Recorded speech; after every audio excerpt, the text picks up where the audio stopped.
Holy biased casters.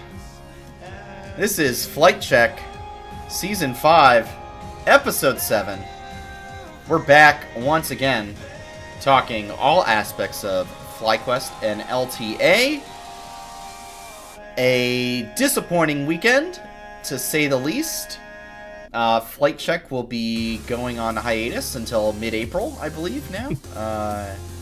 Oh boy. That was in the contracts, guys. I don't know if you saw that. Wait, does that mean I'm not getting paid for like the next 2 months? I mean, buddy, you're getting paid about as much as I am, so... No more McChickens for us. Yeah, we're... diddly day. You and I are making similar amounts of money on this project, so... I was really hoping to get a Lux box next month, and now I'll have to go without it. Yeah, no, that's... I'm sorry. Sorry to tell you that that's not happening. My name, as always, is Sandy Toes. To my left and my extra left, back this week, it's Curly Double Q. Fellas, obviously a tougher week behind us. Nox, you've turned it into a positive moment. You've turned a negative into a positive with a fresh new haircut. Yes, sir. Looking I can nice finally and cleaned up there. I can feel my head again. I don't feel oily and gross all the time now. It's fantastic. What's funny is we didn't coordinate this at all, but like I put my hair up for the show. Curly, your hair's up. Nox, you got a fresh cut. None of us have like any kind of long hair or like unkempt, ungroomed look going on right now. We're all looking very professional. Like we all have, 9-to-5 jobs or something like that, which is crazy. Maybe true. Yeah, maybe right? True. Responsibilities. Adult work. What's that? All right, so I mean, let's crack into it. Not the easiest weekend, but an interesting one nevertheless. Let's start by tackling kind of LTA, this end of Split 1 in general, before we dissect the FlyQuest aspect of it. Team Liquid and 100 Thieves take down their respective opponents in 2-1 best of threes. And then TL brutally dominates 100 Thieves in the final best of 5, a 3-0. That was wrapped up relatively quickly. A bit anticlimactic. I've got a couple takeaways. One, obviously, is that, okay, time to put some respect on 100 Thieves' name. But two, the demise of Team Liquid has been greatly exaggerated, apparently. Turns out they can get their shit together and play a decent game of League of Legends here and there. How about you guys? What were the big takeaways for you from our 3 series over the weekend? Well, I mean, the clear lesson to learn here is that if you want to succeed in the LTA, you must lose to the LLA, because the only 2 teams in the finals are the only teams that have ever lost to any LLA teams in any capacity. So, 100 clearly, Thieves losing at Worlds, Team Liquid losing 1 game to Isurus Astral. Yeah, so it's like the secret to winning the LTA is to let LLA beat you at least once, because then that will unlock a special skill tree you didn't know you had. Right. But the reality is I think it's kind of interesting. It kind of shows how volatile this entire season and format has been, because 100 Thieves were a bit of an unexpected highlight and like finished first, and some people called them fraudulent for a while, but then they clawed their way to beating us and ended up in the finals. Yeah. And the reason I say clawed is because that game 1 looked very not good, but then games 2 and 3 like really kind of opened up. And so they really showed it until it was time to finish the job, in which case they fell back off again. But then it was a reverse story for Team Liquid, where they kind of fell short, dropping 4th at the end of the North split, and then slowly ramping up through. I say slowly, there's only 3 series they could play, so getting slightly better each time and being the only team to drop to the LLA, to then beating Cloud9 confidently, to then 3-0ing, making it pointless to have a best of 5. But that's a whole different story. Right. I think those are some good points. Nox, how about you? Takeaways from this past weekends of games? Hey, It is absolute bull that these were all just best of threes and not best of fives throughout the whole playoffs. Because are you gonna pull we would have beat them if it was a best of 5 card? Because I was thinking. No, about it. I was thinking about it. I won't be that petty because here's the thing. Inspired, and we can get into this more in detail here in a second, but Inspired was not having a good series, period. And on top of that, Sniper was having one of the best series he's had all split. So both of those things combined, like, I'm not going to say that we would have won the best of 5, but it feels really, really bad when one of those losses comes off of like a very terrible draft misplay, in my opinion. Yeah, no, I think, I think there were some interesting things, and we'll get into this more. There were some things that could have changed, turned the tide, if you will.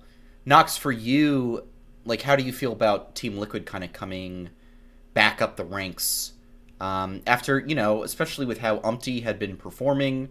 APA had some really big struggles on the Azir we had seen, and they really turn it around, take down Cloud9, take down 100 Thieves. Are they back? Yeah, I mean, there's definitely something to be said about how they play. Like, the quality of play that they displayed this past weekend was a lot higher now that Spawn was there. Like, that is actually undeniable, and it continues to reassure my opinion on the fact that Spawn is a North American coaching GOAT. Goodbye, Reaper. I know you got a semifinals at Worlds. The consistency and quality of the players that Spawn has worked with and then managed to improve like tenfold, and the team quality and team environment that he produces is just unlike any other that I've seen in the league throughout the 10 years that I've watched this league. So yeah, clearly Spawn makes a difference. With that said, though, I'm not confident in this team going to Worlds. Sorry, First Strike. Skip the whole season. First stand. God, they missed such a great opportunity. I know. Whatever. Last strike. Point is, I don't feel confident in going to this next tournament because APA kind of got away with murder because he got his 3 most comfort picks possible. I don't know how 100 Thieves let all that through repeatedly one after another. On top of that, I still don't think Umpty was looking all that amazing, but he definitely like knocked down the level of unforced errors that he was making in previous series that he'd done earlier this year. So with all that said, I mean, between those two things, there's no way teams are going to allow APA to get these same picks again. And I don't think Umpty's going to get away with having those little amount of unforced errors on the international stage. They're going to get pushed. So I'm not predicting what happened like last MSI and last EWC where TL was like putting up massive fights against T1 kind of thing. Like, I'm expecting that we put up a fight against CFO and we squeeze into top 4 and then we probably get 3-0. Yeah, I mean, I think it'll be... Yeah, I was just looking actually because I hadn't looked to see who made it from the LCP. It is going to be CTBC Flying Oyster. The Oysters are back at an international tournament once again. I'm not super convinced myself that, like, it's just so early in the year, and I just don't know. I'm expecting from Team Liquid to make top 4. I think that should be the expectation, is beat either EU or LCP, and take that spot into the semis. Curly, how about you? For you, is Team Liquid so back, or where are you on this debate? I mean, like, I'm not going to say they're so bad because while they did perform way better, games 2 and 3 were the same throw twice. So I do think that there's a world where FBI takes a little chill and they actually get pushed to a game 4 or 5, and potentially like end up being lower in the series heading into that game 4, you know? So I don't think they're so back. I'm also admittedly a hater, but like that's fine. No, I think that's totally fair. Yeah, I think for me, I think there's more work to be done. I mean, we've got like a whole, well, I guess like 2 weeks until the tournament starts. It's actually, I thought it was going to be longer. Yeah. It literally it's March starts 10th. 2 Mondays from now, which is a very fast turnaround time. Yeah, and then it just breezes by. It's every day. Yeah, it's every day. Every day for 7 days straight. It's done in a week, and then we kind of like twiddle our thumbs for another month until Split 2 starts. Hey, Riot. Guess what freaking format you could have replicated for the LTA tournament? Right. This tournament format. Yeah, Good God. Yeah, this exact one. Yeah. Could have made it something exciting. Yeah, I think for me, like the other thing I was talking about with, you know, putting some respect on 100 Thieves' name, I think for me, like I'm going to boost them in my power rankings, I think. I think they've earned that. I don't know. Like right now, if I look at I haven't figured out my 5 through 8 whatsoever. But if I look at my 1 through 4, like I think TL is probably going up to the 1. And then FlyQuest probably stays at 2, but 100 Thieves like is a close third behind them. You know, like, which is crazy because that means you have Cloud9 of all teams at 4. I know, which is very strange, isn't the it? dream, honestly. Yeah. Isn't that interesting?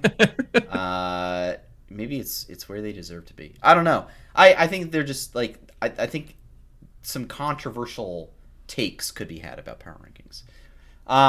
But let's get into what went wrong taking on 100 Thieves. Knox, there was one thing that I think you and I both diagnosed separately as we were watching the games. And the issue that I think you would agree with me on was a lack of inspiration, if you will, a lack of inspired, and his presence on the maps. I would not really even say the game 1 victory was due to him. He had a bit of a lackluster series, which is not something that we would typically expect out of him. And I feel like I don't want to necessarily like lay the blame solely at his feet, because I think there were other realms that I was not super pleased with, but I think it stands out to me that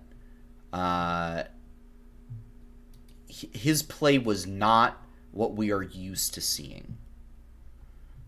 Yeah, no, I fully agree. My big thing is, River did a great job of actually putting the pressure on Inspired, which I think, in my opinion, is one way you can consistently punish Inspired. It comes down to the team to be able to respond to pressure being put on your own jungler, in which case I don't think in games 2 and 3 both alike, I don't think the teams really did a good job of helping defend him. So I mean, that's a little bit in the team aspect right there. But really, yeah, he was just kind of farming the whole series. And don't get me wrong, that means you can have these massive team fights where you show up and you really pop off. Like, he had a couple on the Pantheon in game 3, but like at that point it's just so late and things were not quite like, with a pick like Pantheon, I expect a lot of like early game presence, a lot of early game agency, and you're gonna help get your team in the lead, and then you fall off later. And you know what? That's fine, because you got your team ahead, and you should be able to thrive and succeed off of that. And instead, we got kind of the opposite, where it was just like farm, and he had one singular team fight where he completely smashed APA because APA wasn't prepared for the amount of damage output. But then they still got crushed later on because the rest of the team wasn't up to snuff with the amount of gold that 100 Thieves had. So I think, long story short, is teams are maybe finally starting to identify how to properly put Inspired out of the game, and FlyQuest is struggling to understand how to protect their jungler and the style of gameplay that he likes to play at. In which case, that's kind of my main diagnosis. On top of that, a terrible third R2 Jin pick in game 3. Just threw the game away on that one, in my opinion. Yeah, I mean,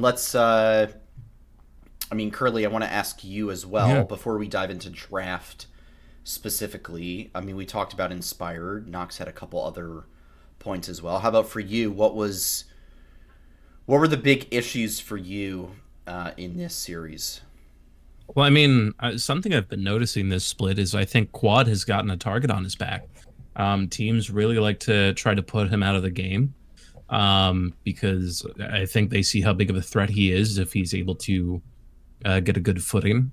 Like in our wins, he always looks really, really good, and in our losses, you see most times he's kind of shut out on like shut out of the game, or just like if he is doing well, it's partially because of the comp or just because whatever he was able to do, just unfortunately the circumstances made it not good enough. Like, because he had him and Masu, even though game 3 was pretty rough, they had some really good moments, and they have the best score lines on the team. With Oriana and Jin, it was just overall we weren't able to do anything with it. But then you look at game 2 where he just got snuffed on Yone, which is not something we saw at all last season. Well, and it felt very much like that Yone pick, and I guess now's as good a time as any to start getting into draft. I mean, I want to say this one thing about the Yone pick, and then maybe we can go through game by game real quick. Felt like the Yone pick was absolutely we are taking this away from Quid moment. I mean, I think Quad he's had games on Yone in the past, but like Quid's Yone has been something special. It feels like so far this year. So it definitely felt like we'll get this first kind of move. Just the rest of the draft didn't love. I mean, I thought the game 1 draft was pretty sick. Like Varus Braum felt really good to me. Inspired, like this was, if there was a good game in this series, game 1 was it. Bwipo did really well. I mean, talk about Bwipo in game 1, just like absolutely sunned Sniper. Oh yeah. And then proceeded to not do so well the rest of the series, but like that game 1, I was like, oh, okay, yeah, we'll be good. Little did I know, you know. Wait, don't tell him. Does he know? You know.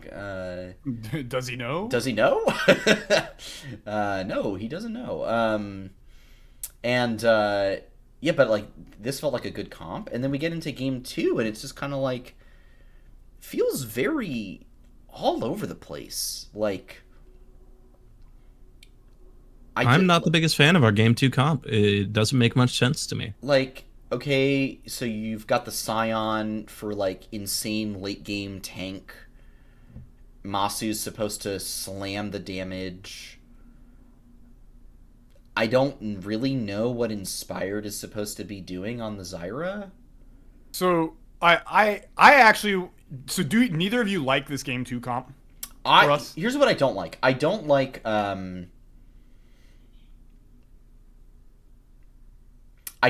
the there's a lack of disengage. There's a lack of peel here that I don't like. So like you get into the fight and you are in the fight. Scion like goes one way, you know, and it's into the fight, or you're gonna ult to get out of the fight, which, you know, at that point if you're ulting to get out of the fight, things are going really badly for you. Yone is like, you know, he's one way and then he, you know, goes right on back out. Ezreal just kind of sits there and like, you know, DPSs the whole time. Leona is also like a one-way champ. You're going in and you better hope your team's there with you.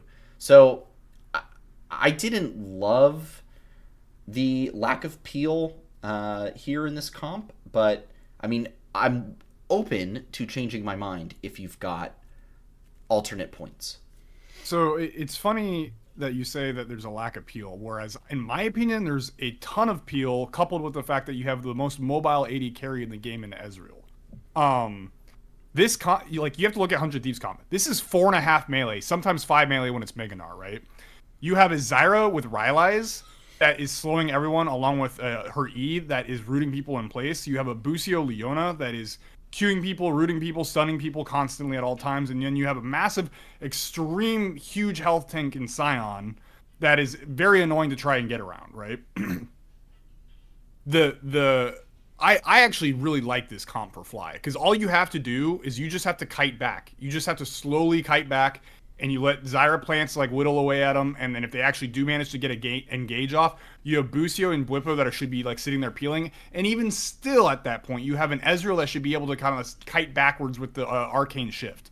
For me, like, this is a very much like, hey, Masu, it's mainly on you, buddy, which, I mean, I have all the faith in Masu in the world to do that right now, right? Like, you can put Masu on this champ and be like, hey, you are the solo carry for this team, and I actually believe in him to get it done. He's playing that well right now.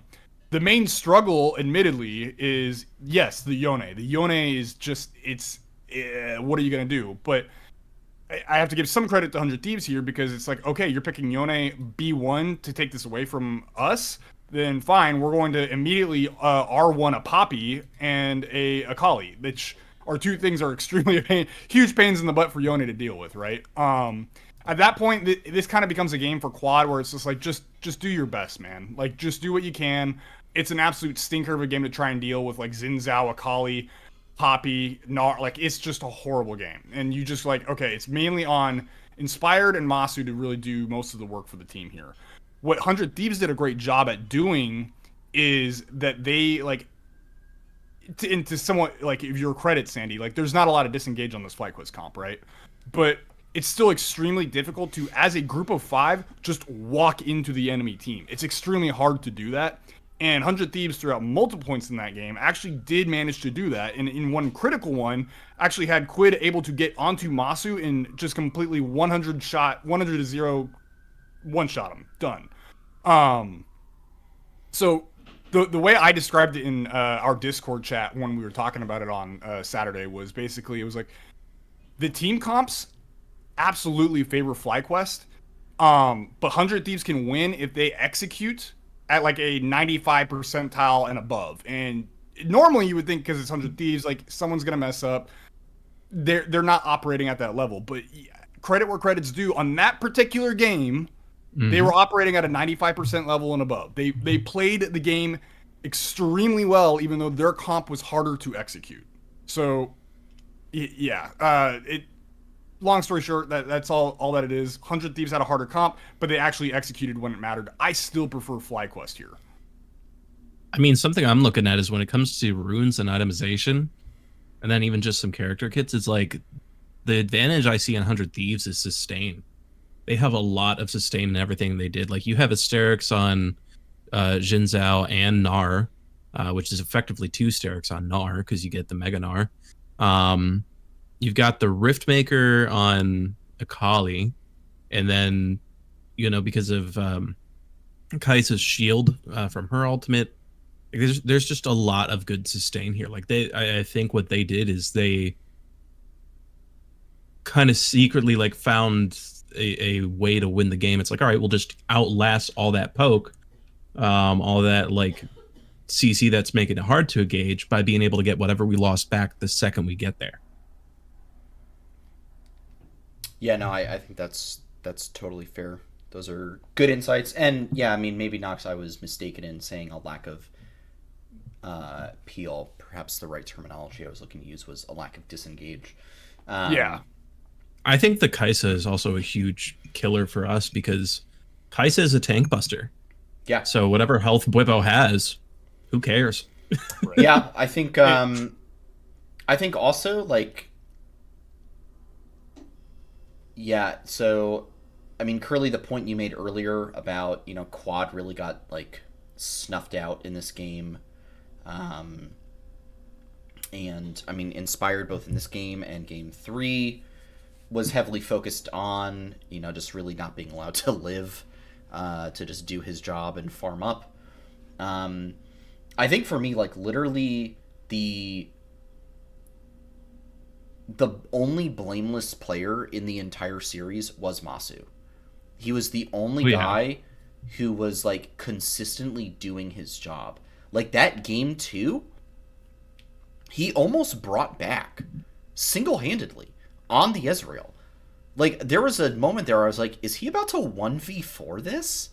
I mean, he almost did it on Jhin in game 3 too. Yeah, like yeah, dude. Oh my gosh. And so it's just like a real shame that did not happen. I thought, like getting into game 3 a little bit, I thought that Busio's Bard was better than his Leona in game 2. But the problem that we ran into was I felt like this Alistar that Ayla pulled out just was absolutely impossible for us to get through.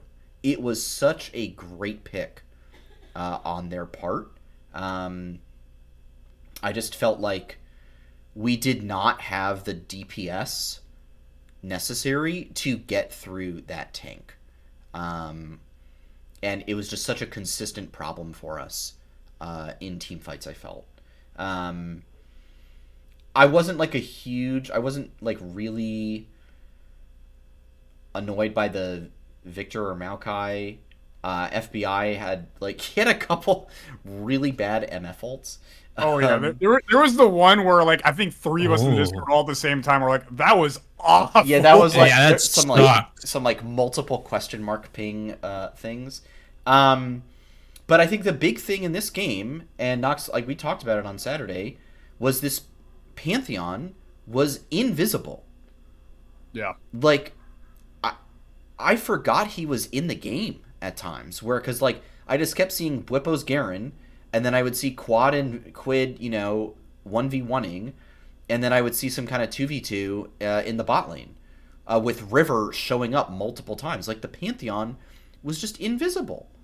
Yeah, it was kind of funny because Azale was even making a comment on it on air about like, he's like, normally you don't see Pantheons farming this much. He's king of farming's back, guys. Right. And he immediately ate his words because then I want to say he ganked Sniper in the top lane, but it was just like I was already 12 or 13 minutes in before his first appearance on the map in any of the lanes, So, well, I think in my opinion, Fearless Draft really came to play in this final game. So let's look at this. Like already, Sejuani, Vi, Zyra, and Xin Zhao gone.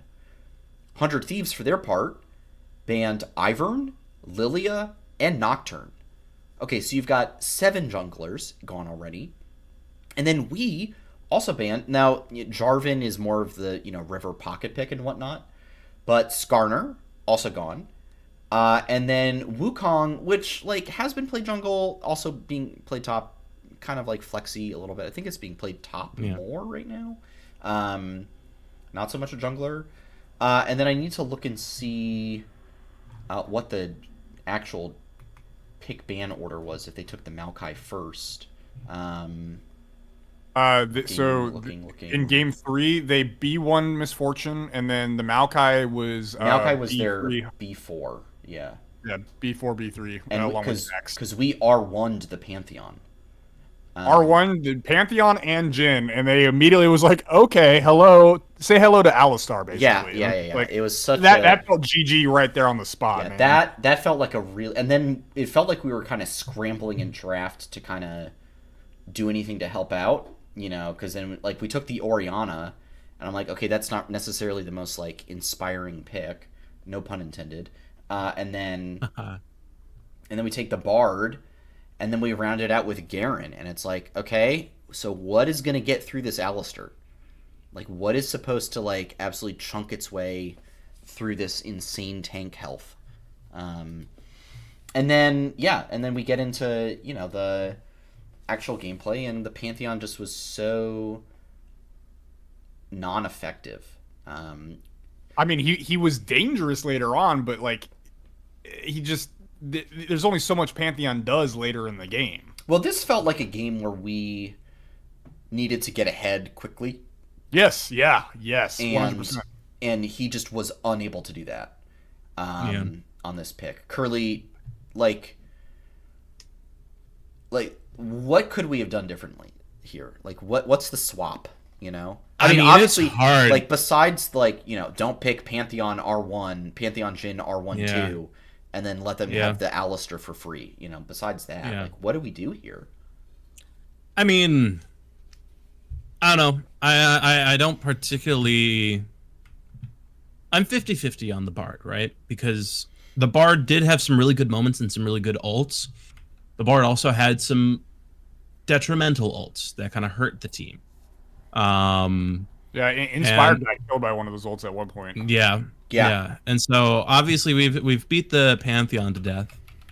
I'm thinking. I also didn't really like the Garen.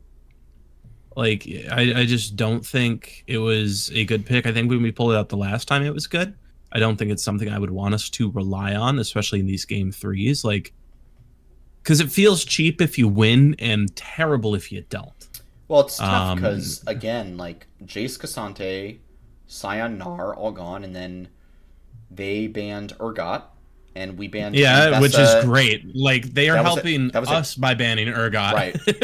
But then we hurt ourselves by banning Mbessa. Mbessa and Wukong. And, like, I guess, like, okay, if they take the Mbessa B1, then, you know, I don't know. Maybe we take the Jax. I'm not exactly sure. Yeah, but, like, it's hard. I don't like where we ended up with top lane. Even kind of like in the previous game, I'm not sure how I truly felt about the Sion overall. Like, I know Nox made a really good argument for the team working around everything, but it's just like top lane, I feel like we kind of dumped in this, and I think it's just kind of a sign of. I think this is kind of us taking a bit too much time in the off season, biting us in the ass. Granted, you only have so much time to jump on the new thing, so maybe it didn't.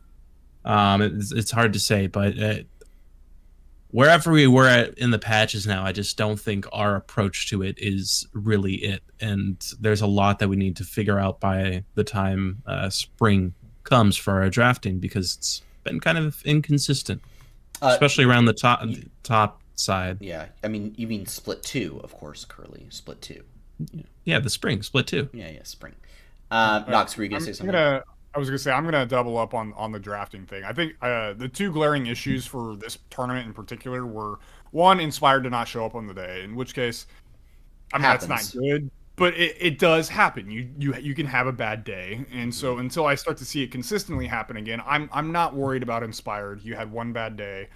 It was bad timing. You did it in playoffs, but you had one bad day, whatever. I am, however, agreeance with Curly, though, that I'm a little concerned about our drafting, because now this is the third game over the course of this split 1 where it has been a glaring, like, draft issue.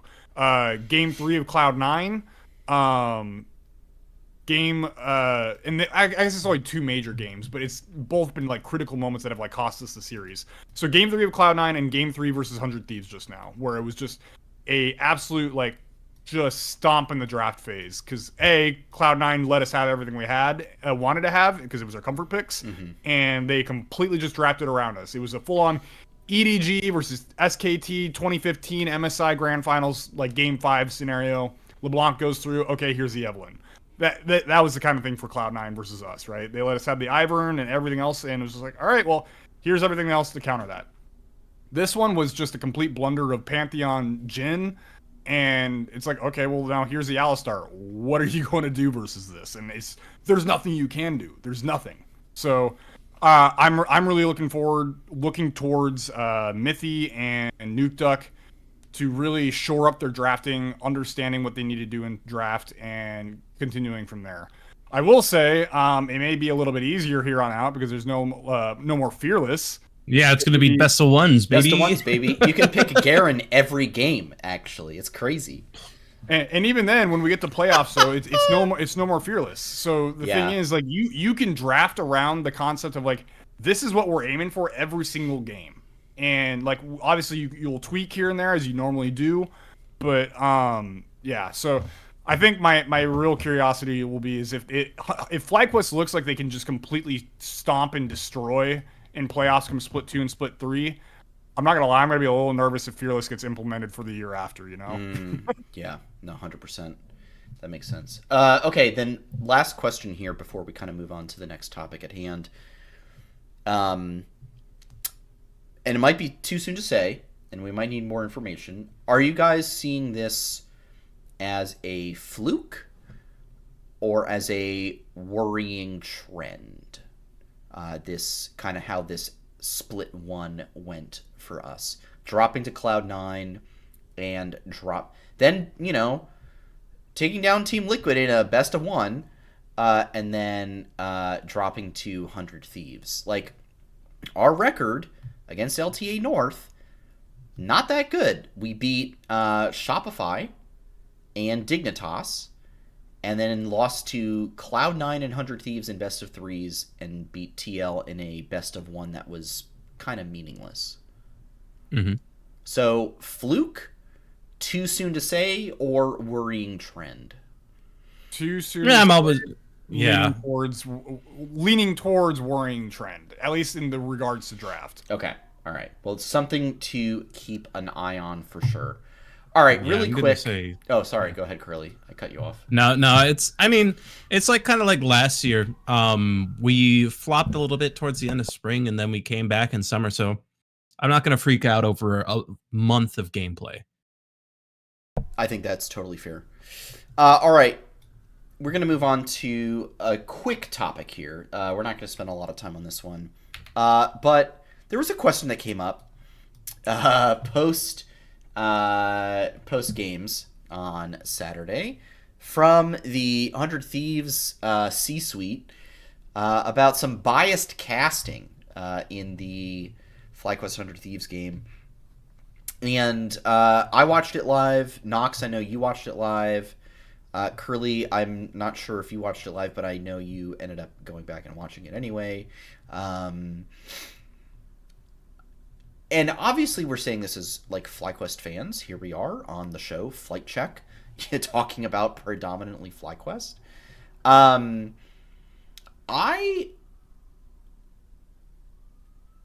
think for me, something to qualify as biased means you are like completely ignoring everything good that like 100 Thieves is doing, and you're propping up everything that FlyQuest is doing, no matter like how small it is. I did not hear that. I rightly heard the casters like lauding 100 Thieves for this, what I think literally everyone would call an upset. So, if it were to be like, if Azael was on the broadcast and said, yeah, well, they upset them today, but I'm sure FlyQuest will take them down a peg, in split 2, then I'd be like, okay, that's kind of weird. That's a little biased towards FlyQuest. But no, like, everyone rightly lauded 100 Thieves for beating FlyQuest over the weekend. So I'm not sure what they're hearing, if it's a bit of a victim complex, if it's everybody's against us mentality or what, but it was a little odd to be seeing from the 100 Thieves C-suite. Personally, what do you guys think of this attack on a literal world champion in Azael?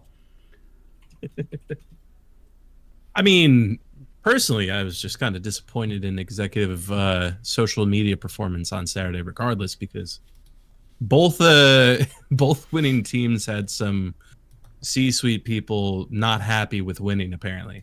But when it comes to the bias casting part, is I can feel for where he comes from, because we've been in that spot as FlyQuest.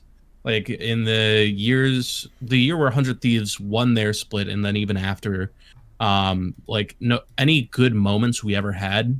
Granted, at the end, we were a middle of the pack team very consistently, but I felt like we had a high contention a lot of times, and it never felt like it was truly acknowledged. We were always the underdogs, and even though sometimes 100 Thieves really fell off after that year, they were still always being talked about really highly once they returned to some level of performance. And so it's the same kind of thing here, where it's like, all right, well, the record FlyQuest had last year, the retention of the team, the fact that we are the most hype recent world showing for North America, it just, everything going into that's narratively, he's not just reflecting his own expectations, but he's reading the narrative of what he sees in the community, because the community is also probably going to be a little bit FlyQuest biased. I think everyone will look down on 100 Thieves until they proved themselves. I mean, I think they did. I wish they could have kept it up and had a more competitive series against Team Liquid, but I think they really showed up, and we were like, all right, we at least figured it out for now. Still have some things to work on, but I don't think it's biased to kind of read it as a surprise, because no one really held them that highly, whether it was analysts, casters, or the community at large. No, I think it's a good take. Knox, how about you? I know you weren't too yeah, I mean, you generally tend to not tune into what the casters are even saying in the first place, so, but I do want to get your take on this anyway. In general, I don't think there's ever been any real major times where I've thought like the casters or Zale specifically has ever been like over the top, like this team's far better or whatever. Like, I mean, unless it was like clearly obvious, like a Korean team versus like a Western team kind of thing, right? But in that case, that makes sense, you know? Yeah. But I think in general, the narratives that were being portrayed across the broadcast and like the content segments, like on air, so on and so forth, I'm biased being a FlyQuest fan and everything, but like I didn't hear anything that was necessarily over the top. And if anything, I thought he was still doing a good job of like really giving 100 Thieves their flowers, of how much they've grown and developed over the year, how good they've looked so far in Split 1. Like the hiccup always has been 100 Thieves had that horrible loss to Lion at Worlds, and then FlyQuest went on to make the quarterfinals in a Game 5 versus Gen G. Like, of course you're going to have a lot of respect for the team that manages to take like one of the best teams in the world to a Game 5 at Worlds. It doesn't matter how they were looking in Split 1. It's just mentality wise, it's just how it's always going to be. But yeah, I don't know, man. I think it was kind of way blown out of proportion, and it's really, really freaking ironic considering that it's coming from the guy who told 100 Thieves fans to go be fans of a different freaking league team. Like, that guy, I'm sorry, he was an absolute clown, and I don't think anyone should be paying attention to what he has to say. Just straight up. Like, that, like, he has no room to talk. Ooh, strong words. I love it. I mean, yeah. Talk about the convenient timing to care about your team. Anyway. Right. Yeah. It's convenient for you. Now you can complain. No, you should be ride or die, especially as president of your own company. Like, right. Just dumb. Yeah. No, that's a great point. And I completely agree. All right. Then let's continue marching forward with things. On to Split 2. I talked about this a little bit earlier, but I do want to now bring it up for real. Looking ahead, adjusting the rankings a little bit, maybe. Where are you guys like preliminarily putting FlyQuest? And we'll do a full, Split 2 power rankings show when it comes time. But preliminarily, where do you guys have things for FlyQuest? Obviously, I would say still top 4. But, do these losses have you moving things around a bit? Big shakeup, staying put. How are you guys feeling about it? I mean, the unfortunate reality is I think if we compare the record to other top 4 teams, we are objectively 4th. Because the only like win we had over another top 4 team was a best of 1. And so it's like, if you look at the pure record against other top 4 teams, we are the worst. I'm going to give us a little grace. I'm going to put us preliminarily at 3 based on what I'm seeing right now. I'm thinking by the time Split 2 comes around, I will see us more as a number 2 spot, but it's going to take a lot of streamed scrims from South Korea for me to see us as number 1 again. Right. Interesting. Knox, how about you? So I would say at this point, you just have to give it to TL, right? They look shaky all split long, but the level up for the time being, it wasn't like a clean 3-0, but it was still a 3-0 nonetheless. All that factored in, I think for the time being, I'd have to temporarily give it to Team Liquid. 100 Thieves, Man, I know I just did this whole thing about I'm trying not to be biased and FlyQuest fan and 100 Thieves, yada, yada, yada. But, like, the way 100 Thieves plays, I just don't want to give second to them, man. Like, the loss to them, like, Sniper's not looked good this whole split. And out of the blue, this man decides to have, like, the best games of his split in games 2 and 3 versus us. And then he immediately disappears. Versus Team Liquid.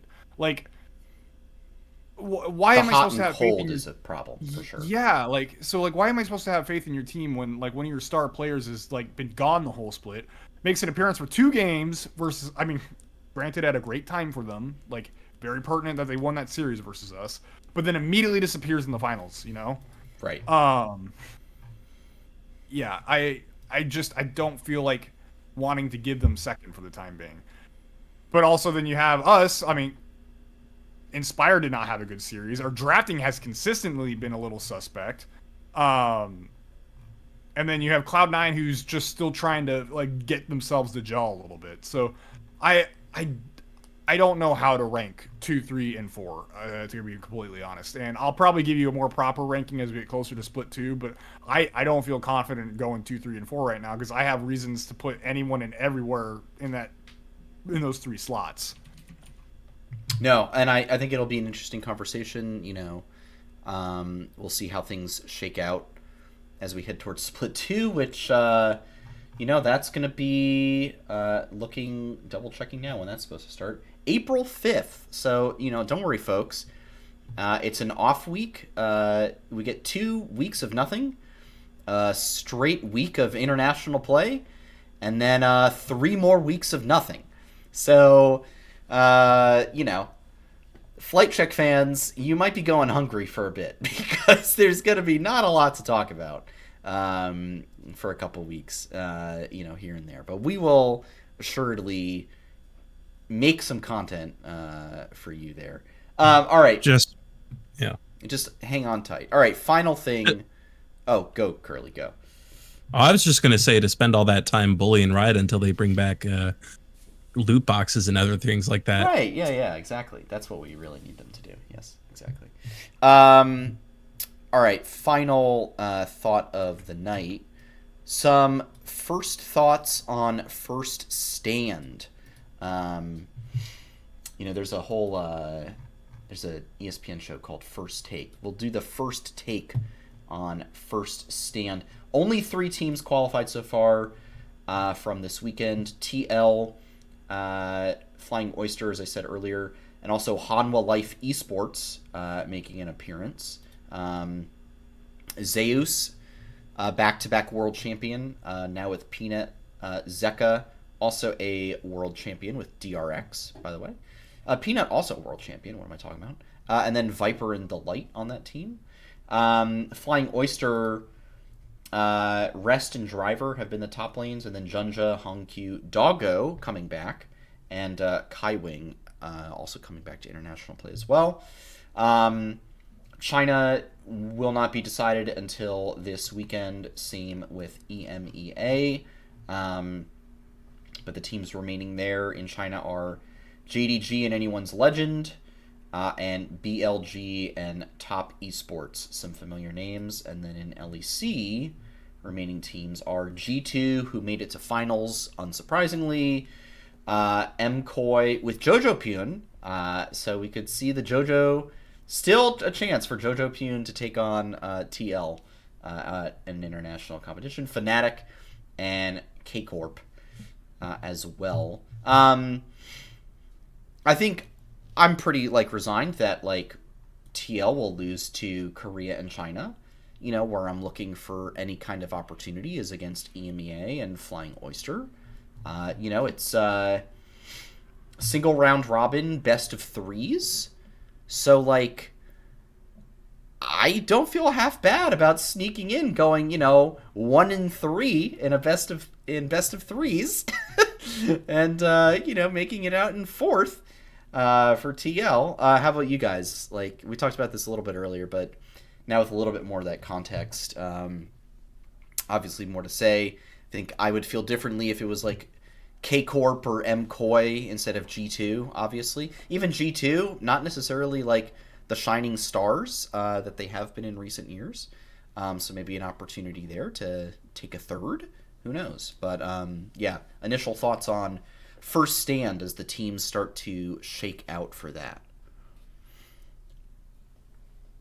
I mean, unfortunately, the most interesting leagues that I'm curious about haven't decided their representatives right now. Right. So my bias is just that Hanwha Life is going to win it all because I'm a big fan of Zeka, and Zeus is still in his prime.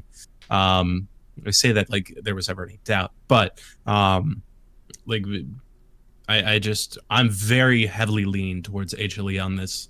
Especially because from what little I have heard about the LPL, apparently they're not doing too hot. And from what I've seen everywhere about the EMEA, is that's its own cluster blam. That G2 kind of had a rough road getting to where they are right now. So even if they do win, yikes. I've heard people calling for Caps' retirement. I don't know if that's warranted, but I have heard it. Fascinating. Interesting. Knox, how about you? Initial takes. Yeah, I'm really just eyeballing CFO at this point. I just as long as we beat them, we squeeze in the top 4, we can keep the embarrassment down to a minimum, and we'll go next. I really don't. This is kind of feeling like the old MSIs back from like 2015 through I guess when did it change? Like 2022. Right, whatever the year was before the Golden Guardian, like the two teams started going. That's kind of what this feels like, right? And so I imagine that we'll do our thing. The only difference is there isn't 6 teams, there's 5 teams, and as long as we beat CFO, then I'm kind of cool with it. There's just no wild card anymore. That's all that the difference with this is. Right. So just beat CFO in a best of 3. We'll get stomped or whatever by. I guess HLE in this particular instance, because I think they'll probably take first, and then we'll send TL back home, and we'll start split 2. That's kind of all that I'm expecting to really happen at this point. Mickey Mouse Championship for sure. Yeah, it's gonna be a weird tournament. Like Hanwha Life, not usually like the big Korean name. Flying Oyster, usually it's like Talon instead, right? If like something weird. If like HLE's been rising in recent years. They have been. If something weird happens in LPL, like anyone's legend wins their first ever like title in LPL, like that'd be a weird, thing to see happen there. If anyone other than G2 makes it to first stand, that'd be weird. So yeah, I mean, who knows? We'll see. It's a Mickey Mouse split, It ultimately, does it really matter? No, because and at the end of it all, we're still only sending one LTA North team to MSI. So, who cares? It's all made up and the points don't matter anyway. All right. I think that's pretty much everything we've got for the night, unless you guys have any other final topics. Otherwise, we will close things down here. There is one little thing I kind of have thought about is... Please do. The scrim scene around this whole tournament is going to be very interesting because a lot of teams, whether they made it or not, are going to be in Korea, and the teams that do make it are going to Korea. And so you're kind of like just going to have like a whole lot of people or organizations in the same space in this really like big downtime. So it's like, how much are any orgs that go there, are they really missing out by being this off season, or is it like potentially better for them because they can kind of just keep grinding and still have access to some of the seemingly higher caliber teams right now? No, I think that's a good point. I'll be interested to see how they,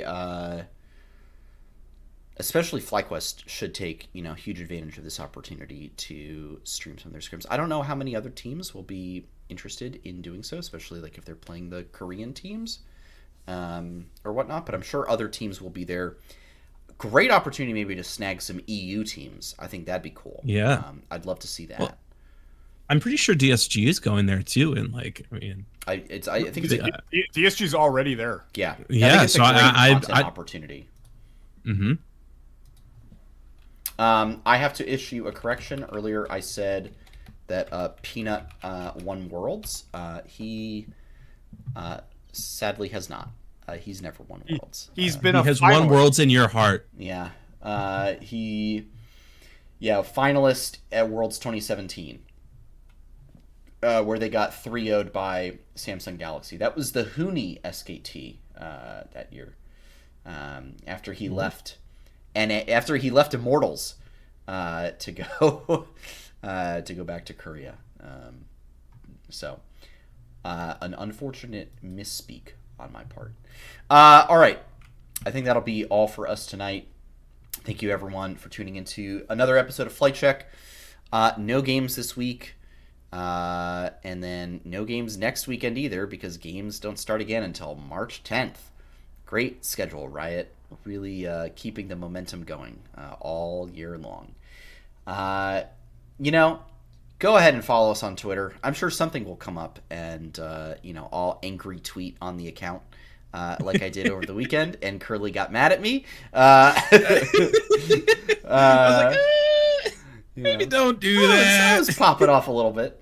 But you can follow us on Twitter for all our reactions and thoughts to all the hot goss. You can catch the show at Flight Check Crew, myself at SantosDB, Nox at NoxWar with Dose R's, and Curly at Curly_QQ_. You got to hop into the Flight Check Discord as well. All kinds of esports discussion and otherwise taking place, including never before seen behind the scenes photos of the team getting ready for games. You can find those there. It's crazy. If you missed any part of the... If you want to find out what sandwiches they're eating, in the Discord. In the Discord. If you missed any part of the episode, the VOD will be up on YouTube tonight or tomorrow morning. And if you're watching that and want to catch the show live, we broadcast the episode live on Twitch, usually every Monday night, usually at 8 p.m. Eastern Time, right here at twitch.tv/FlightCheckCrew. Curly, any final notes, shoutouts, or plugs before we wrap up? My huge shout out is to Leve. She announced a short tour at the end of the summer. She is coming right to Cleveland, and I'm so hyped. I'm getting tickets, like guaranteed. I'm in the queue for Thursday. I've signed up for pre-sale. I'm ready to drop money on that. I cannot wait. It's been like one of two artists that I want to see this year. So it's not pronounced Laufey? It's okay. So it's Laufey. If you really there's a clip of it.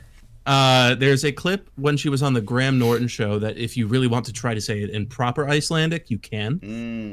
But it's due to an interesting, but because of a interesting vowel, for natively English speakers, she just tries to urge you to say leve, because it's leve. Like, yeah, I don't really want to try it myself for fear of embarrassment, especially if any Icelandic people somehow come across this. But it's like there's just us in Iceland. Not even cancel, just like meme on us or whatever. But it's like, just the AU, it just a vocal motion special that you are not well adjusted to because you didn't grow up in the language. So yeah, it is leve. It is not Luffy. It is not Laufey. So it is leve for the English speakers in the room, which is all of us. But I'm very hyped for that. Now all I need is Hot to come out by Le Seraphim on March 14th, and them to then announce a tour and find out what closest city I can go to, and see who will go with me. There you go. Curly just advertising for all of his unpaid advertising for all of his favorite artists. Nox. Absolutely. What's your shout out for the week? What are you plugging? You know what? I don't really have any shout outs, so all I'm gonna do is I'm gonna just hover over the cat. Oh, hey! Nox buddy. Cat. Shout out to Bingus. It's been a little while. Figured we can show him off a little bit. Little Nox Cat appearance. I like it. He's a little tired though. He's kind of giving me the side eye. He's a little bit. He doesn't like all the attention. Not camera ready. Not camera ready. My bad, buddy. No, that's great. All right, so my shout out. I promised these two a quick story before the show. So yes, a couple weeks ago. So this shout out goes to my neighbor, a few doors down the hall. A couple weeks ago, we noted that there was a new dog on our floor because there was already one dog that anytime you walked by its door would bark incessantly at you. We then noticed that there was now a second dog because whenever this first dog starts barking, the other dog begins to howl. And it's just kind of like funny where you're just kind of like walking down the hallway and like you can like stand in our kitchen and you know somebody's walking down the hall because there's barking and howling going on in the hallway. So we see our one neighbor who we know owns the barking dog, and like his dog was like yapping at us or something, and he was like apologizing. We're like, oh no, it's okay. Like, I mean, have you heard the new dog on the floor? The one that howls? And I was like, it drives me crazy. Like, how, this dog's just like howling at like all hours of the day and night. It's like driving me nuts. Tonight, my wife and I went for a run. And when we were walking back, we heard the barking and the howling. Then we realized that the barking and the howling were coming from the same apartment. And we're not sure what's going on, but it appears that the howling dog was in the apartment belonging to the guy who I told that the howling was driving me crazy. So, oh no, we looked at each other and instantly realized that he didn't say anything at the time. And I'm just going to pretend to ignore this ever happened. So shout out to my neighbor. And if you ever get confronted, no, I swear it was a different apartment. Yeah. Different apartment. Oof. All right. Oof. We will be back, if not next week, then the week after to talk about First Stand. But for now, we'll just say stay safe out there and bite your teeth. Don't forget to hit the head on the nail, and we'll see you all very, very soon. Adios, everybody. Have a good one, guys. Peace, y'all.